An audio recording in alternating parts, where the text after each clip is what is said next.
Hello friends, official exam point के इस YouTube channel पर आपका एक बार फिर से स्वागत है।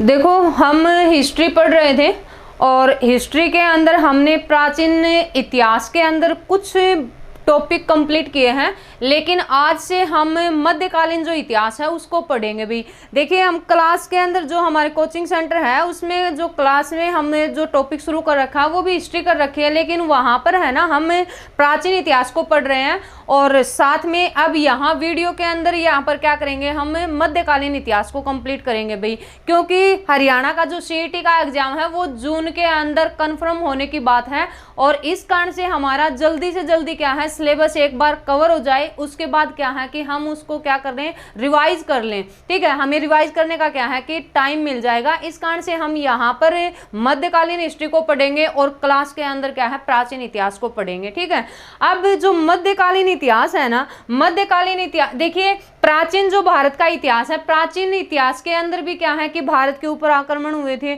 और मध्यकाल के अंदर भी क्या है भारत के ऊपर आक्रमण हुए थे। जो प्राचीन इतिहास है उसके अंदर जो भारत पर आक्रमण हुए थे ना, उनमें सबसे पहला आक्रमण करने वाले कौन थे, ये यानी कि ईरान के व्यक्ति थे और ईरान का कौन था, वहां पर साइरस आता है। लेकिन यहाँ मध्यकालीन भारत के अंदर जो आक्रमण करने वाला व्यक्ति है ना, वो कहाँ के हैं, अरब के हैं भाई। मध्यकाल में भारत पर आक्रमण करने वाले कौन थे, अरब आक्रमणकारी थे और प्राचीन काल में कौन आते हैं, ये ईरान वाले, यानी कि सेरियस क्या था वहां पर आक्रमण करने वाला है। अब वहां पर यानी कि प्राचीन इतिहास की बात करें तो वहां पर सफल आक्रमण किसका माना जाता है, सिकंदर का माना जाता है। लेकिन यहाँ की बात करें ना तो मध्यकाल के अंदर यहाँ सबसे सफल जो आक्रमण था भारत के ऊपर 17 बार जिसने आक्रमण किए थे, उसमें यानी कि वो सोमनाथ के मंदिर को लूट के ले गया था और उसने क्या किया, उसके मंदिर की मूर्तियों को तुड़वा करके क्या है कि जो मतलब मस्जिद के अंदर या मक्का मदीना के अंदर क्या है कि दीवारों के अंदर जुड़वा दी थी। तो वो सारी बातें कि कौन थे वो शासक यहाँ पर सफल आक्रमणकारी, यहाँ मोहम्मद ये गोरी आएगा, लेकिन वहां पर कौन आते हैं भाई, ये सिकंदर था। ठीक है, ये ध्यान रखना। लेकिन एक बात और ध्यान रखनी है, प्राचीन काल के अंदर सबसे पहला आक्रमण करने वाला साइरस है, लेकिन मध्यकाल में सबसे पहले आक्रमण करने वाला कौन आता है, मोहम्मद बिन कासिम है। अब मोहम्मद बिन कासिम है, मोहम्मद बिन कासिम का जन्म कहाँ हुआ था, तो इसका जन्म है ना तेफ, ये एक स्थान आता है तेफ। इस तेफ ये कहाँ पर है, सऊदी अरब में। सऊदी अरब के अंदर इसका क्या है, जन्म हुआ था भाई। और इसने भारत के ऊपर जब आक्रमण किया था ना, सबसे पहला अरब आक्रमण कब, 712 के अंदर। और अरब आक्रमणकारी कौन था, मोहम्मद बिन कासिम थे। ठीक है, कौन आते हैं, मोहम्मद बिन कासिम है। इसी को ही क्या कहा जाता है, सिंध आक्रमण भी बोला जाता है भाई। जो अरब आक्रमण था ना, इसको सिंध आक्रमण कहा जाता है। क्यों कहते हैं भी इसको सिंध आक्रमण, क्या है, क्योंकि इसने जो मोहम्मद बिन कासिम है, इसने जो आक्रमण किया था ना, तो इसको इसने कहां पर आक्रमण किया था, जो सिंध वाला जो एरिया है, ये वाला जो भाग आता है, इसके ऊपर इसने क्या किया था, आक्रमण किया था।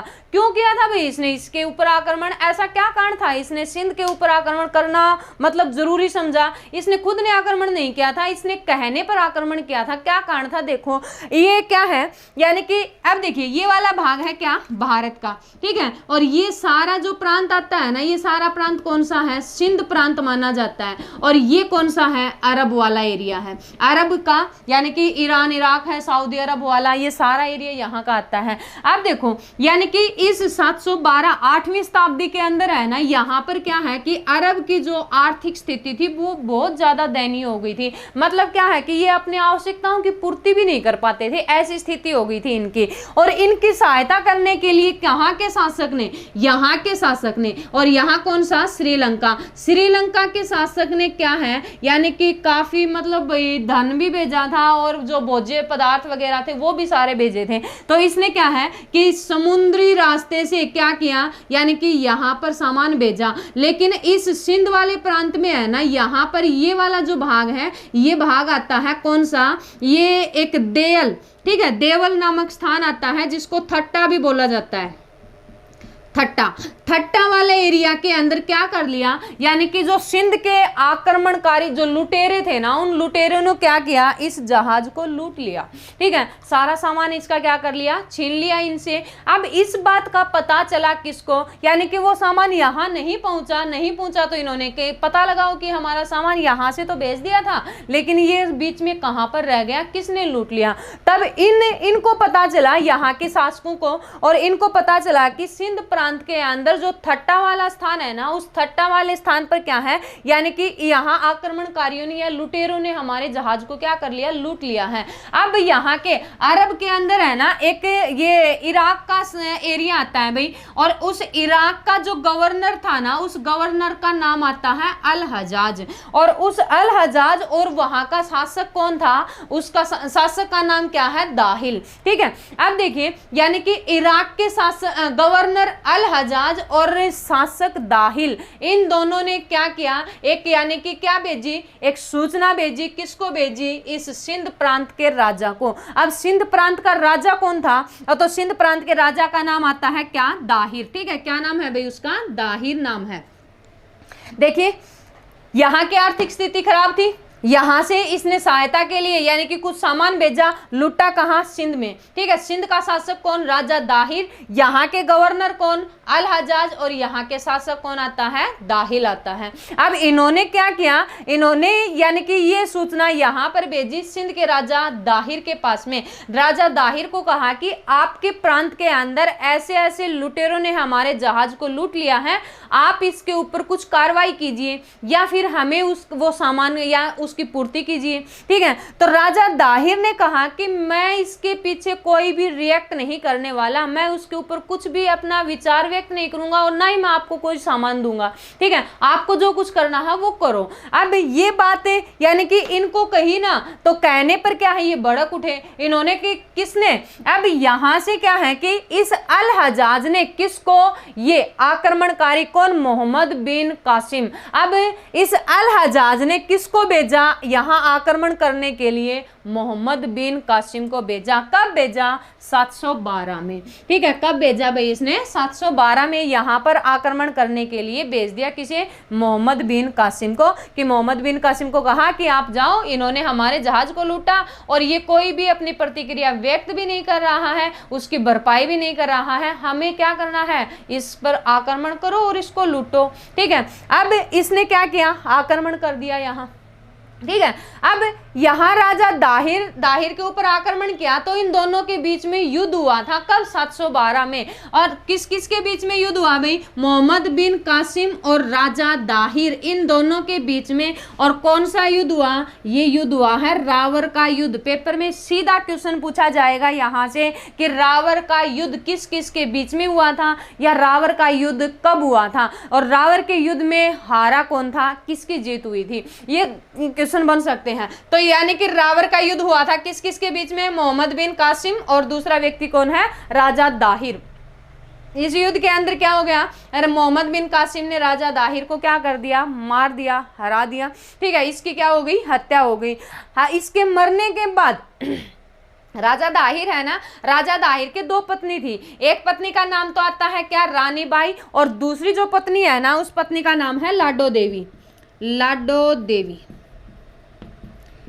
इसकी ये दो पत्नियां थी। ठीक है, अब राजा दाहिर की मृत्यु हो गई, हत्या कर दी गई मोहम्मद बिन कासिम के द्वारा। अब मोहम्मद बिन कासिम ने इसको मार दिया ना, तो इसके साथ में युद्ध करना शुरू कर दिया, किसने, रानी बाई ने। अब रानी बाई ने काफी संघर्ष किया इसके साथ में, लेकिन लास्ट में क्या हुआ, इसको ये लगा कि रानी बाई को कि मैं इस युद्ध के अंदर नहीं जीत सकती, मैं इसको नहीं हरा सकती हूँ, तो इसने अपने आप को यानी कि सरेंडर, समर्पण करने की बजाय इसने अपने आप को क्या दिया, सती कर दिया, यानी कि खुद को जिंदा क्या कर दिया, गाड़ दिया, किसके अंदर, जमीन के अंदर। तो ये भी ध्यान रखना, यानी कि सती होने का प्रथम जो प्रमाण है वो हमें कहां से प्राप्त होता है, तो पहले अरब आक्रमण के टाइम पर 712 ईस्वी में, और किस युद्ध में हमें इसका प्रमाण प्राप्त होता है, ये रावर के युद्ध के अंदर। तो ये भी ध्यान रखना है भाई यहाँ पर। ठीक है, अब देखो आगे, अब ये जो राजा दाहिर है, ठीक है, इस राजा दाहिर की या फिर ये जो रावर का युद्ध है ना, ये सारी जानकारी या अरब का आक्रमण हुआ था भारत के ऊपर, ये सारी जानकारी हमें कैसे प्राप्त हुई थी? तो एक ग्रंथ के माध्यम से हमें प्राप्त हुई। उस ग्रंथ का नाम क्या है? चचनामा। ये सारी बातें हमें चचनामा से प्राप्त हुई हैं। अब ये चचनामा से प्राप्त हुए हैं तो ये चचनामा लिखने वाला व्यक्ति कौन था? इसका नाम नहीं आता है भाई, यानी कि किस व्यक्ति के द्वारा ये लिखा गया था? तो इसका सीधा आता है कि राजा दाहिर का एक सैनिक था, उस सैनिक ने किसको लिखा था? चचनामा को। और किस भाषा के अंदर लिखा था ये चचनामा? तो चचनामा लिखा गया था अरबी भाषा में। ठीक है, कौन सी भाषा के अंतर्गत आता है ये? अरबी में। लेकिन इस चचनामा का फारसी में अनुवाद किया था, और फारसी में अनुवाद करने वाला व्यक्ति कौन था? तो उस व्यक्ति का नाम है मोहम्मद अली बिन अबू ब्रुक कूफी। अब ये कूफी नाम इसके साथ में क्यों लगा? क्योंकि इसने क्या है कि इसका अनुवाद है ना, ये क्या है, चाय, ये कॉफी पीते पीते क्या किया था? इसका अनुवाद किया था। इस कारण से इसके पीछे क्या लगा रहता है? कूफी लगा हुआ होता है। तो जहां पर भी कूफी शब्द दिखाई देना, वो किसके द्वारा, यानी कि इसका चचनामा का क्या किया था? फारसी में अनुवाद करने वाला व्यक्ति था।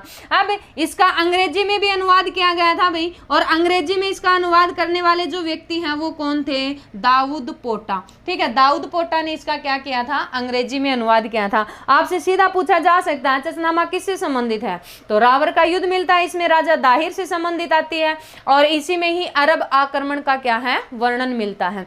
अब इसके बाद देखो आगे, तो राजा दाहिर की दो पत्नी रानी बाई और दूसरी कौन सी आती है? लाडो देवी। रानी बाई की क्या है? सती, यानी कि अपने आप को जिंदा क्या कर दिया? जमीन में गाड़ दिया खुद को, और समर्पण, ये सती होने की प्रथम प्रमाण कहां से? यहां से ही प्राप्त होते हैं। अब राजा दाहिर की दो बेटी थी, ठीक है, दो पुत्रियां थी। एक का नाम था सूर्या देवी और दूसरी क्या थी? पारमल देवी। अब मतलब राजा जो मोहम्मद बिन कासिम था, मोहम्मद बिन कासिम ने क्या किया, यानी कि इसके माता के, रानी जो देवी थी ना, रानी बाई थी, ये सती हो गई। सती होने के बाद इसने क्या कर लिया? मोहम्मद बिन कासिम ने सूर्या देवी और पारमल देवी, इन दोनों को बंदी बना लिया। ठीक है, क्या किया इन्होंने, यानी कि इनको बंदी बनाया, और बंदी बना करके कहाँ ले गया? अपने प्रांत के अंदर, और अपने प्रांत में जो वहां का शासक था, कौन? राजा ये दाहिल, इस दाहिल की सेवा में इनको क्या कर दिया? भेज दिया। अब इसकी क्या है कि ये भाई इनके पास चारा भी नहीं था, इन्होंने क्या है भाई, मजबूरी हो गई इनकी, इन्होंने क्या किया? इसकी सेवा की। लेकिन इसी सेवा का इन्होंने क्या किया? फायदा उठाया। ठीक है, अब जब ये सेवा कर रही थी तो इन्होंने क्या कर दिया? भड़काना शुरू कर दिया, मतलब कान भरने शुरू कर दिए। किसके खिलाफ में? मोहम्मद बिन कासिम के खिलाफ में। किसके? राजा दाहिल के। यानी कि मोहम्मद बिन कासिम के बारे में बुरी बुरी बातें बताना शुरू कर दी कि ये तो ऐसा है, ये आपके साथ में क्या है, यानी कि पक्षपात भी करता है या फिर अत्याचार वगैरह भी करता है, आपकी बातों को नहीं मानता। इस तरह से क्या है कि भड़काना शुरू कर दिया। किसको? राजा दाहिल को। अब शासक ने क्या किया? अब भड़क गया भैया बिल्कुल, ठीक है, राजा दाहिल। और राजा दाहिल ने इन दोनों के कहने पर किसको मार डाला? किसकी हत्या करवा दी? मोहम्मद बिन कासिम की। पेपर में सीधा क्वेश्चन आ सकता है कि मोहम्मद बिन कासिम की हत्या किसके द्वारा की गई? तो ये की गई थी शासक कौन? दाहिल के द्वारा। इसी ने आक्रमण करवाया और बाद में इसी ने क्या है? आगे जाकर के हत्या कर दी। अब देखिए आगे, यानी कि बाद में इस बात का पता चला किसको? राजा दाहिल को। राजा दाहिल को इस षड्यंत्र के बारे में जब पता चला ना, तो इन दोनों को, ठीक है, सूर्या देवी और पारमल देवी, इन दोनों को क्या है कि एक दीवार के अंदर जिंदा चिनवा दिया। ठीक है, उसमें मतलब बीच में खड़ा करके और चारों तरफ से क्या करवा दी? उसकी चिनाई करवा दी। तो इतनी बड़ी सजा मिली थी किनको?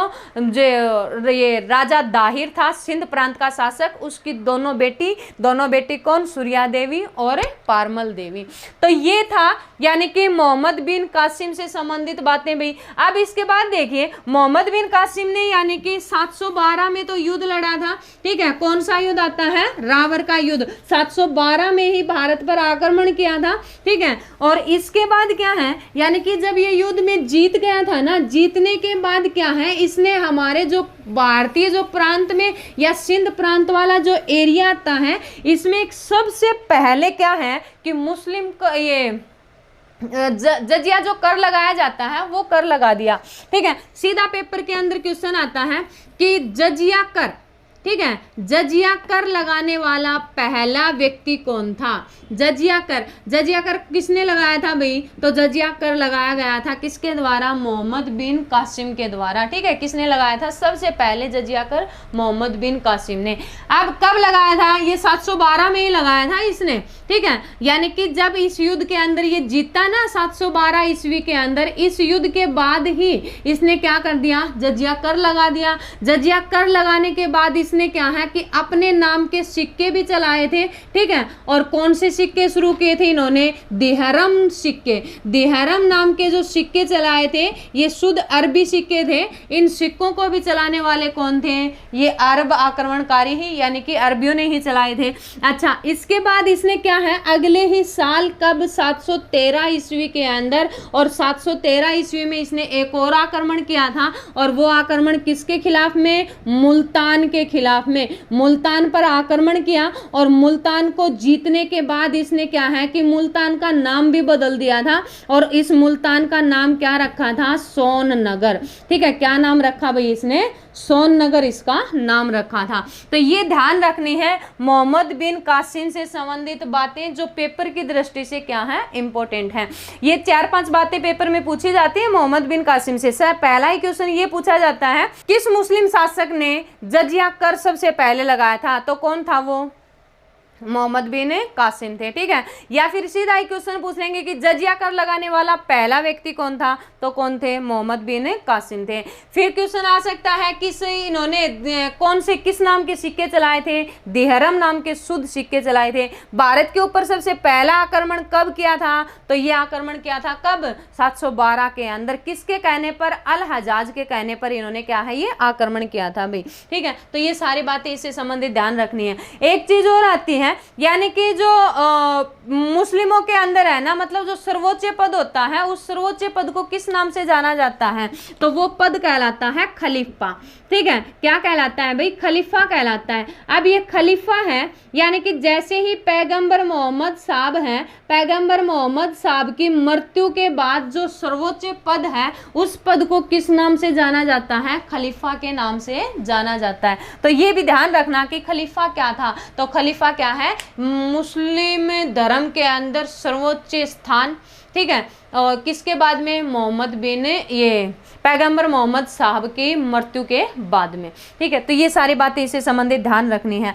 अब इसके बाद आगे क्या है कि भारत के ऊपर आक्रमण करेगा कौन? पहला मोहम्मद बिन कासिम ने किया, अब मोहम्मद गौरी भारत के ऊपर आक्रमण करेगा भी। और फिर क्या है, आगे जा करके हमारे भारत के ऊपर क्या है कि मतलब वंश स्थापित हो जाएंगे, दिल्ली सल्तनत का काल शुरू हो जाएगा, फिर आगे मुगल शासक शुरू हो जाएंगे, बादशाह की उपाधि धारण करके गद्दी पर बैठेंगे। तो वो सारी बातें है ना, हम अगली नेक्स्ट वीडियो के अंदर अच्छे से कंप्लीट करेंगे। वीडियो को जरूर देखना और वीडियो को शेयर भी जरूर करना भाई, ताकि हमें भी क्या है कि मोटिवेट यहाँ से मिलता रहे। Thank you.